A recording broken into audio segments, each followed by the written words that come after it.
There are certain myths regarding PSMA therapy which I would like to discuss. 1. PSMA therapy is a palliative treatment option. No, this is a disease modifying treatment option. Of course, PSMA therapy gives symptomatic relief, but it gives much more beyond that.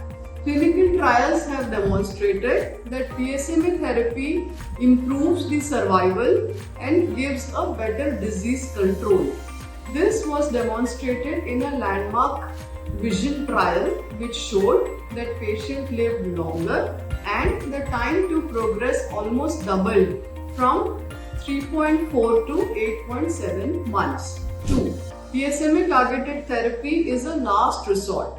Many people believe that this treatment option is to be availed only when all other treatment options have been exhausted. But the science is actually moving in opposite direction. PSMA-4 trial has shown that PSMA targeted therapy, when given before chemotherapy, offers significant benefit.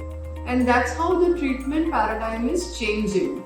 PSMA therapy is moving much ahead in the treatment journey of prostate cancer patients rather than being reserved till the end. 3. PSMA therapy destroys the bone marrow.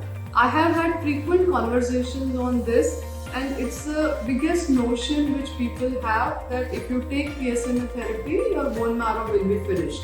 It is not like that. Real world scenarios and the clinical data do not support this fact.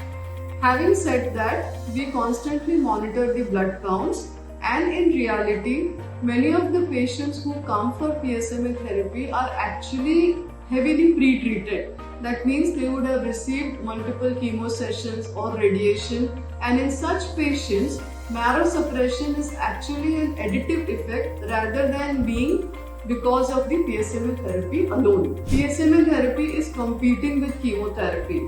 No, it is actually expanding the treatment options for advanced metastatic prostate cancer patients. Modern researchers are trying to explore how PSMA therapy can complement the hormonal therapy or immunotherapies. I am Dr. Avni Jain, consultant nuclear medicine and theranostics. Thank you for watching.